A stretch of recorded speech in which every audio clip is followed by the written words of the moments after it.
Hey, welcome back to the Maxwell Leadership Podcast. And I say welcome back because today is part 2. Now, why are we doing what we're doing?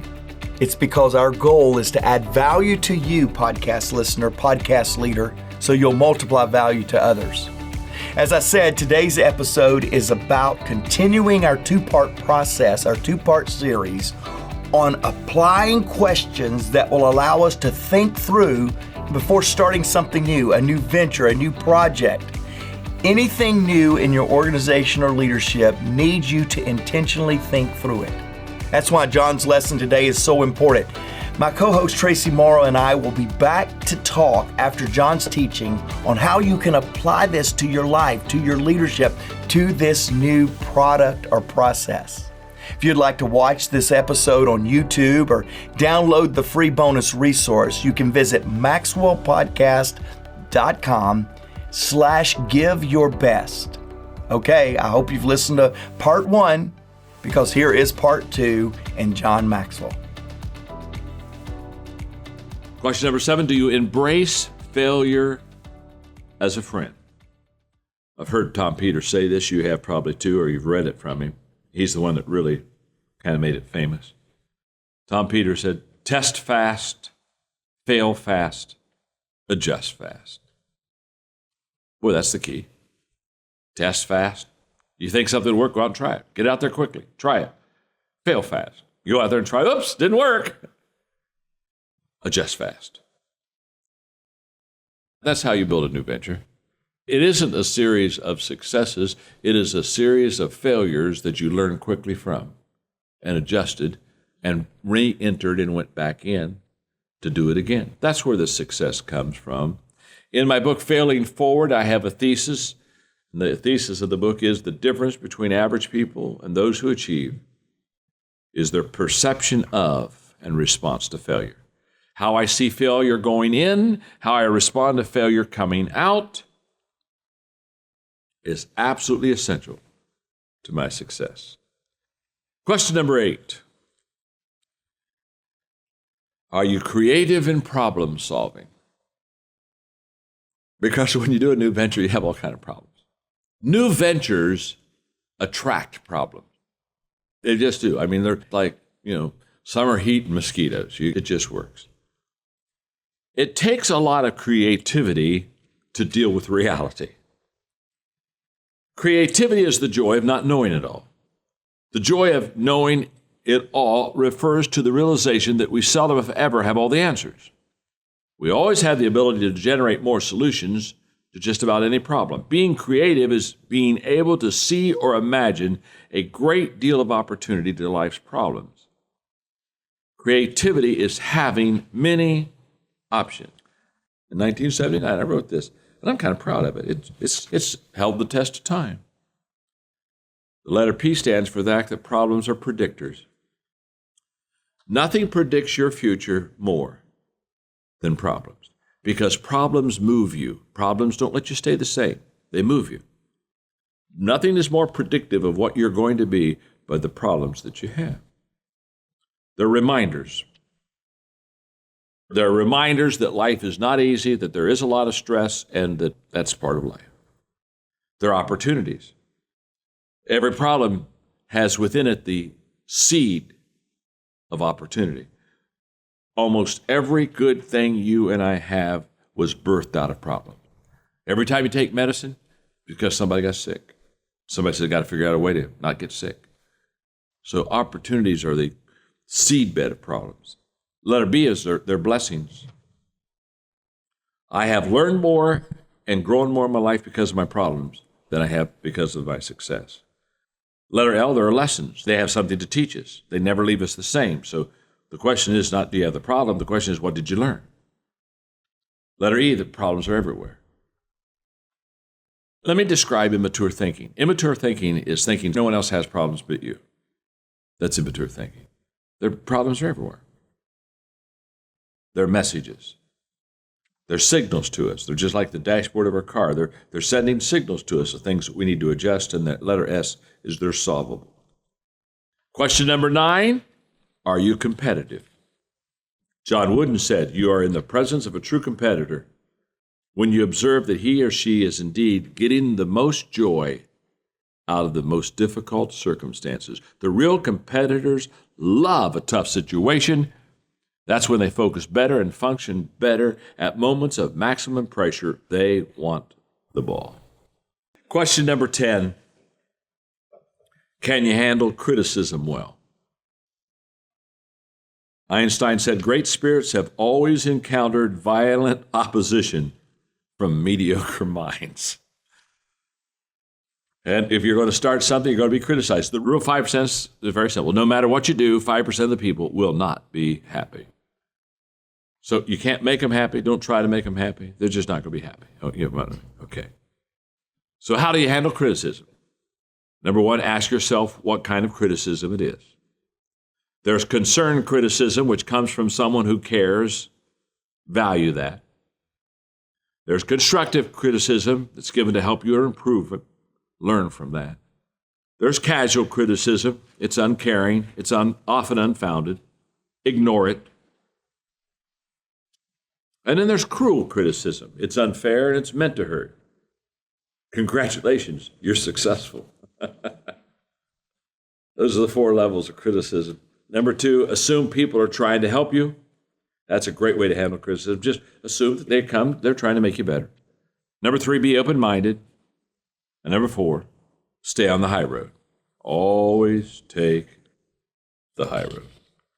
Question number 11, are you optimistic? An optimist is a person who makes the best of it when he gets the worst of it. And in starting a new venture, you've got to have that optimism. It's the only thing that keeps you bouncing back. In your notes, people are 5 times more likely to be optimistic about another person's goals if they think that person is optimistic themselves. Last question, question number 12. Are you decisive? Hey, just make a decision. Hey, podcast listeners. Many of you listening right now would probably love the autonomy that comes with owning your own business or becoming a coach that helps other businesses succeed. Well, we have a phenomenal strategy where you are 100% in control of your own business, earning income on your own terms, and have access to the people, tools, and resources you need to build a thriving leadership development business. When you become a Maxwell Leadership certified team member, you join a global community of entrepreneurs led by our expert team of mentors and faculty, including John C. Maxwell. You'll also get one of the top leadership certifications in the world next to your name, giving you the boost you need to get started. Visit us online at maxwellleadership.com/join the team to find out more. Hey, welcome back, everyone. Tracy, so good to have you back for part 2. I thought about John F. Kennedy's quote that says, "Those who dare to fail miserably can achieve greatly."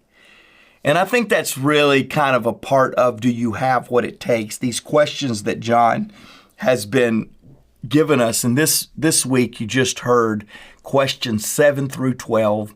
And I believe John is really challenging us to be the best we can be, to assess what we bring to the table and perfect it and improve it. And so, Tracy, I'm always glad to dig into these podcasts and listen to John and apply it. But today's going to be a great continued to part 1.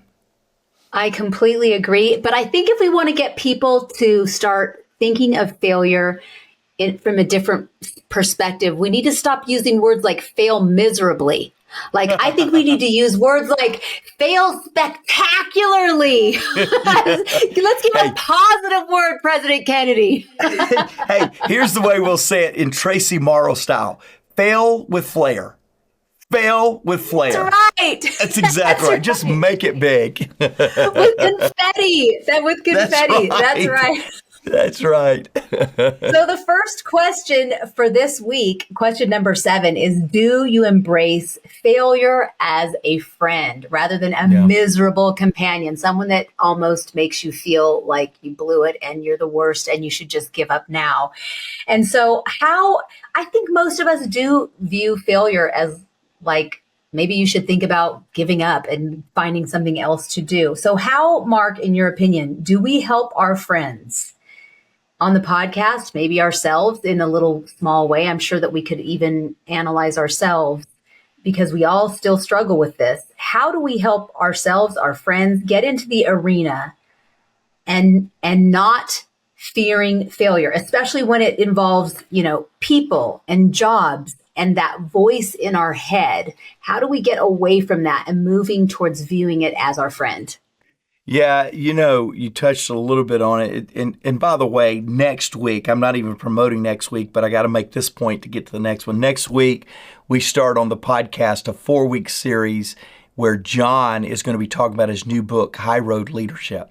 And I promise you, you're going to love the next 4 weeks. John's live. He's going to be live in the studio with me. You're going to love it. The reason I say that, Tracy, is to answer your question, though. Be ready. Be here next week. John's live. It's going to be awesome. But the reason I say that is because the next book that John talks about is going to be the book he's already written that's after this one. And it's called How to Get a Return on Failure. And Tracy, you talked about this. John's talked about it in today's lesson. I think it's changing our perspective on failure. For failure to become your friend, you've got to quit determining your value based on the failure. Oh, I failed. I'm not any good. Oh, that's terrible. Oh, I wish I could not do failure. Because chances are, if you're not failing, you're not trying something big enough that would warrant you failing. And so I think changing the perspective to say, hey, I want to do something so big that failure the first time is not possible, it's probable. And I want to do something so big that if it is achieved, God will get the credit for it. It's just bigger than me. And oftentimes we do everything we can to stay away from failure and therefore limit what we accomplish. We do too much identifying ourselves and our value based on the success or the failure of something that we don't have a proper perspective of ourselves. And I think that comes back to what you said, viewing failure as a friend. When the idea of how to get a return on failure, John makes every idea a great one, but it was an idea I had. I was being interviewed by a lady that wrote a book called The Dirty Little F Word. Now, I know where all you guys' mind went. I know I'm watching Tracy. She's dying laughing. I know what y'all thought. But the word that she was talking about was failure. We make failure the dirty little F word, and we try to stay away from it. And when I was interviewing with Amy, and we were talking about her book, and she kind of put me in a section of the book, I told Amy, I said, Amy, the problem with most people, most leaders, is they want to get a return on time. Of course, we know what a return on investment is, an ROI, but most people don't have an ROF mindset. They go into something and saying, if I fail, the most valuable thing I'm going to get is the lesson from the failure. They don't look at failure as an attempt to get a return back to become better. They look at failure to determine whether something was successful or not. Success is not whether you failed. Success is whether you learned something that will make you better on the next thing that you try. And so I really think it's a mindset, Tracy, and this idea of do we have what it takes? If you can't see failure as your friend, you're never going to accomplish your full potential, because on the journey to your full potential, failure is absolutely going to happen.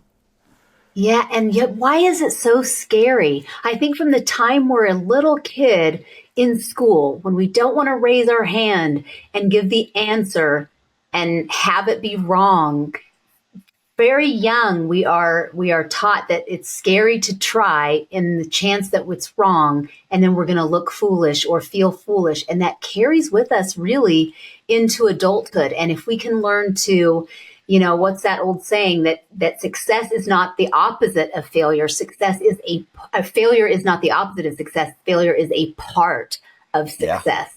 Yeah. And I love that you expanded on that. Okay, question number 8 He says, are you creative in problem solving? So I'm curious to ask you, Mark, in your hiring process, how important is creative problem solving when you are hiring a team member? And how do you even find that out when you are bringing a team member on? Yeah, so I love when I get to talk about problem solving because it reminds me of one of the most incredible, accomplished female leaders in my time. Remember, my mom was a leader before her time, and the world just couldn't understand the significance of what my mom could bring to the table because of her gender. And that's my mom. That's one generation away. She's 95 now, but she was absolutely a leader before her time. But make no mistake, she was the leader of our family. You go to a leader in our time that was accomplished, and it's our good friend Carly Fiorina, who started as a receptionist at Hewlett-Packard and became the CEO of the largest, first female of that large of a company as the CEO. Incredible. Here's how she defines leadership. Carly says, leadership is problem solving, nothing more, nothing less. John always says leadership is influence, but Carly says, hey, your ability to solve problems and make problems opportunity is absolutely your doorway to the next leadership assignment. When you can solve a problem, trust me, hang out. You've just proved yourself valuable to an organization, to a team. I think Carly's onto something. And so when you ask the question, how do we hire? How do we look for people? I ask people all the time, hey, how do you respond to problems? When I'm interviewing them, how do you respond to problems? When you're given a problem, when you created a problem, and when you solved a problem, give me your posture, give me how you work. And I let them go through it and tell me, oh, I love problems, I'll get problems, oh my, I don't want problems, oh my, I never want to be a problem. I let them give me all their perspective on problems, and then I say, hey, tell me the last time you solved a problem and the results from that. Because see, a problem solved is not just making something go away. A problem solved should lead to production or opportunity in the future. We don't eliminate problems to get rid of nuances or nuisances. We solve problems so that we can be ready and clear the board for opportunity and advancement. That's the way a leader looks at a problem. A problem eradicated is an opportunity gained. And so I love this. You know, what I would tell you on problem solving for me, and those of you that have been a part of the podcast for some time, you've probably heard me say this. The way that I became successful with John is in being his CEO, I would identify problems. And I would say, I think this is a problem. This is a problem worth raising to the flagpole and saying, hey, John, help me. And I would say, hey, I think this is a problem. Then I would go into solving mode. What are solutions that are option mode, really? What are the options in solving this problem? And then I would go with a recommendation. So every time I would come to John and say, John, I think this is the problem. I've identified this as a problem. And 95% of the time, especially in most recent years, John would say, yeah, I think that's a problem. But I never brought a problem without an option. And I never brought an option without a recommendation. So just those of you that are really in second chair, third chair, fifth chair, you're not the senior leader. You're going to make yourself valuable at getting good at identifying problems. You're going to become good at giving options to problems, and you're going to become great at solving and recommending what option there is. And so I always came with three options. John, here's the problem. Do you agree this is a problem? Well, here's three options, and here's my recommendation, and this is why it's my recommendation. And that formula not only helped me get advancement in the area of leadership and responsibility, it has kept me useful and viable to the lifeblood of John, but to the lifeblood of this organization. I love that. I love how he said, in every problem is the seed of opportunity. And that's what you see in it. And so as a leader, John's saying, we want to see that in not just the problem, the negative side of it, but the opportunity for something even better to come as a result of that problem, which kind of feeds into question number 11, which are you optimistic? It's not just seeing the negative side of a problem, but the optimism in that situation. I'll come back to number 9 and 10, but switching to number 11 because optimism feeds into that. Do you think optimism is something that can be learned, or is that something that is just built into a person? I do believe that optimism is built into a person. I think that there's DNA, there's natural environments in our early childhood and in our early development that makes people either naturally or learned at an early stage to be more optimistic. I absolutely believe that. I believe there's some people that surround a lot of optimism and they go, oh my goodness, this is driving me crazy. I'm going to be more of a realistic individual. Right. So I think there are work environments, there are cultures that are better at optimism, and they oversubscribe to optimism, so it becomes a liability to that organization. But I will tell you this, we did a podcast recently, and I was talking about the difference between being fearful and hopeful, and I was being my little cheesy Southern self, Tracy, that we laugh at, and I was going, are you hopeful, you're full of hope, fearful, are you full of fear? A leader should never be full of fear. If you only have capacity for fear, then you can't do what every leader has to do when leading a team, and that is bring hope.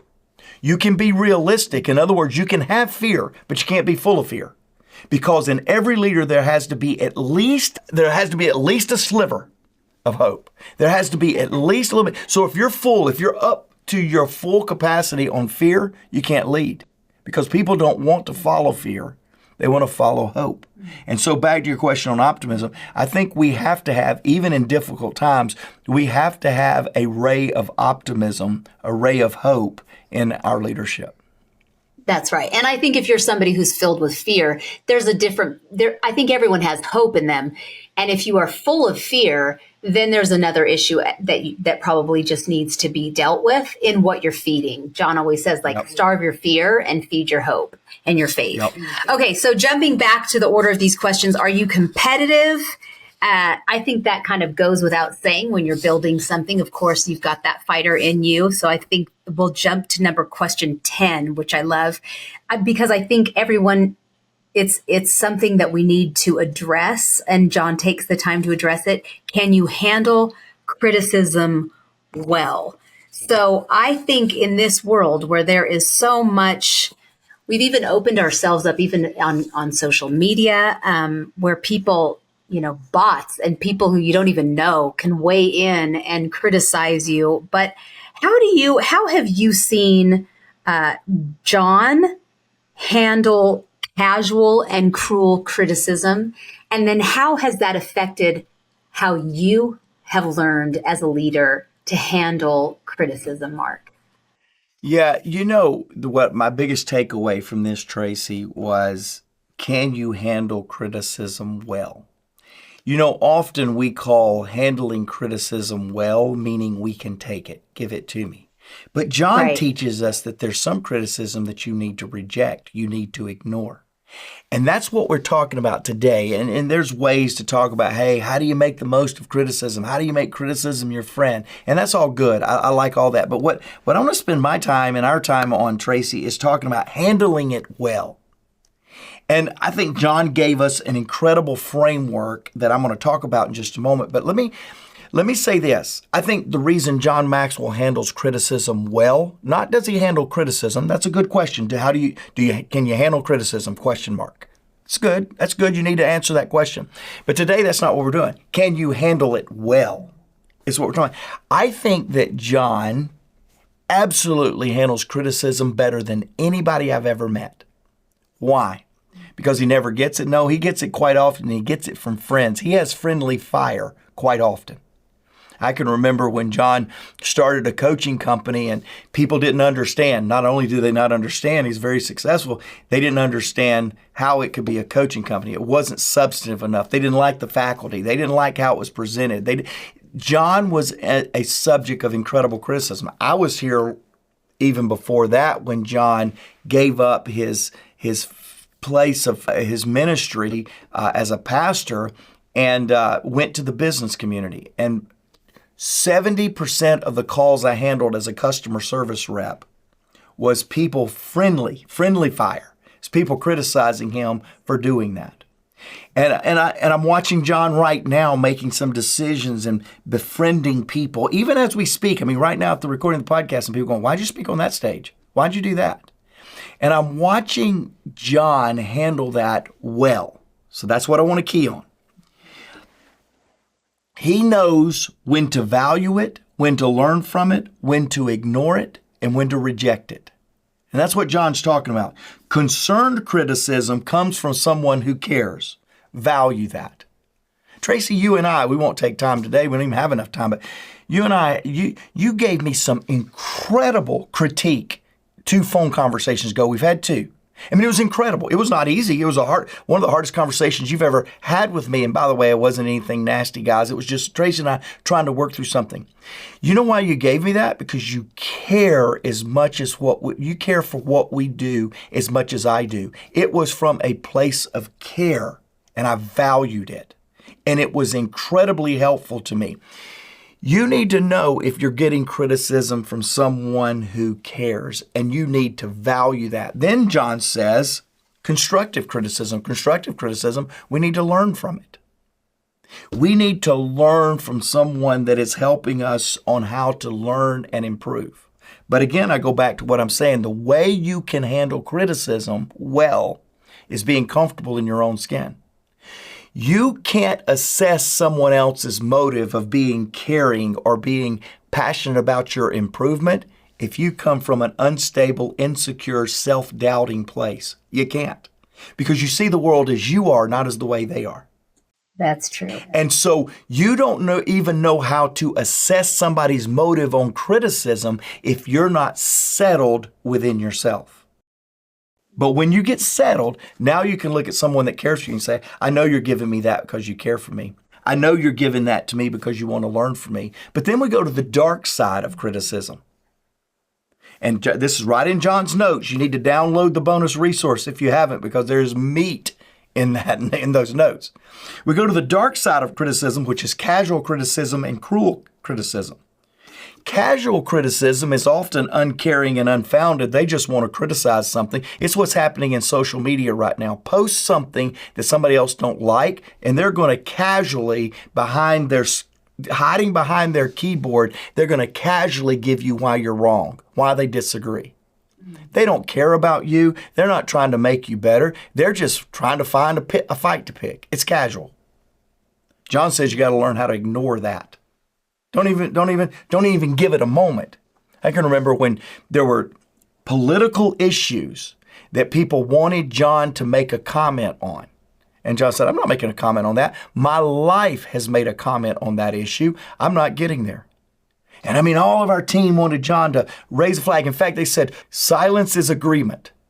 And I told John what people said, man, John, you need to make a statement about this. And John said, I'm not making a statement about that. He ignored the critique that sounded like it was someone who cares. It felt like it was someone trying to improve us. And John said, no, I know what the motive behind that is. And I've already made a statement on that with my life. You don't need a 140 character statement from me. And then finally, there's the people with cruel criticism. They are literally trying to hurt and be unfair. Right. And John says, reject that. Don't even give it a time of day. I reject that criticism because of your motive. So again, Tracy, I could spend a lot more time on this, but I really want to challenge you on this one. This was probably my favorite takeaway question in this, and that is when you can get secure, then criticism can be your best friend. But if you're not secure, you're constantly trying to deflect it, you're constantly trying to justify it, you're constantly trying to have an argument about it, and it's just not going to be helpful. It comes from a place of security. It comes from a place of self-confidence. I think you just hit the nail on the head, Mark, and that could even be our bonus question number 13. All of these could be summarized in that question, and that's the piece that John starts with in everything and why he is so good in all of these areas because of the question that you just reminded us of, and I wrote it down here in my notes. Are you settled or secure in who you are? Because from that, all of these 12 questions for the last 2 weeks that we've been talking about helps you to hear all of these things, hear criticism and discern the right criticism, and whether you're optimistic or whether you can be creative or handle critique and have staying power and all the things we've talked about. It really all comes down to, are you settled and secure in who you are that you can handle that? So I love that you landed on that first and spent so much time there, because it is really the difference maker, that question right there. And it's the place where John starts with, and it's the place that makes you, why he chose you to be his second chair, why he has passed the baton to you, is passing the baton to you, because you are a leader who is settled in who you are. And that is a lesson to all of us who are listening to this podcast. We can be legs to this legacy. We can pick up our own batons and carry that into our circle of influence when we become settled and secure in who we are. We have just a couple minutes left. I want you to just address this one, Mark, because that last question, number 12, is because we addressed, are you optimistic, number 11 already before. Are you decisive? What about our friends? We have found with many, many leaders, they have a big, big passion in their heart. They have a big vision. They have big dreams and big ideas, and they have staying power if they could just get started. It's the stop. John quotes Don Shula so often. It's the start that stops most people. We've said it oftentimes on the podcast. It is the start that stops most people. What about our friends who are frozen in fear in those decision-making moments? What do you have to say to encourage them to get out of that frozen space? I wish it was something profound. I wish it was something that John didn't already say, but it really is that simple. You have to make a decision. You have to move. You have to activate. I've been paralyzed before. Thanks for the kind words that you just said about me just now. But just in the last 4 or 5 months, I was paralyzed out of a fear, out of a violation of what we were just talking about, of some criticism, but it was self-criticism. It wasn't even external, it was internal. And oftentimes when we don't make decisions, we blame it on, well, I'm a processor. Well, I'm slow. I get it right. I start slow, but I finish fast. All of those are really excuses and mischaracterizations that we're frozen in fear, that we're really not challenging ourselves to show up and that we have what it takes. And that real question on whether we have what it takes is only answered in this question right here. Are you moving? Are you headed somewhere? Are you stuck? Then I don't know if you have what it takes. You're not demonstrating anything. Are you smart? I don't know if you're not smart. If you're not doing anything, I think you think a lot, but I don't know if you're smart. Are you failing and learning from your failure? I don't know. Are you moving? Everything begins to reveal itself when movement happens. John talks a lot now, because of all the work we're doing in our nonprofits, about movements, about mass movements don't begin with the masses, it begins with a few. Well, mass movements don't begin until there's movement, until there is momentum. And you can't answer the question on whether you have what it takes, which, Tracy, we've been talking about this now for 2 weeks. You cannot answer the question unless you move on question number 12. I love that John ended with where you need to start, which is movement. Get moving. It's the question, and I'll wrap with this, Tracy, but it's the question that John's answering in this book that I'm holding up right now. It's called No Limits, Blow the Cap Off Your Capacity. What we're talking about in this book is, in one of the chapters is about emotional capacity. We talked about criticism and critique. I've seen too many people that didn't have capacity and think they need to wait to get capacity before they get moving. The only way you get capacity is by moving and stretching it and moving and flexing, and that's where your capacity is up leveled. Hey, by the way, we'll put it in the show notes. You can have 15% off that book. Use the promotion code podcast. I want to close today 2 weeks. We've been talking about 2 weeks, asking the question, do you have what it takes? And I want to, first of all, for those of you that are watching watching this on YouTube, I want to first look at you in the eye as deep as I can from wherever you're tuning in from today. And I want to tell you, I believe in you. That's why we do this podcast. We believe you do have what it takes, and we keep bringing you message after message, week after week, 315 episodes or more now. We are continuing to invest in you because we believe in you. We think you do have what it takes. We think we're giving you the tools. I love what Vic said from the podcast, How to Improve Every Day. Vic, listen to this podcast. By the way, we'll put in the show notes the link to that podcast.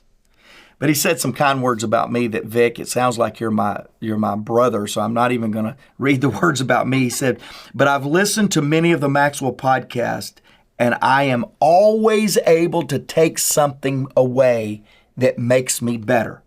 He said, thank you so much, Maxwell Leadership Podcast, all of you that's making it happen. And Vic, let me just say this. Thank you for the kind words. You and I know what you said. That's enough. You said kind things about the podcast, but let me tell you this right here. The fact that every podcast you're taking away something that makes you better is not us. And I think we do have a pretty good podcast. It's not Tracy, and I think she's a brilliant leader. What makes that work is because you show up determined that you have what it takes, and you're going to make sure you take this, and you're going to expand your capacity. You're going to show that you don't have limit. Vic, you are the poster child of what we've been talking about the last 2 weeks. You do have what it takes. You show up every week to expand what you have so you can do even more. That's what we're all about. We want to bring powerful, positive change to the world because everyone deserves to be led well.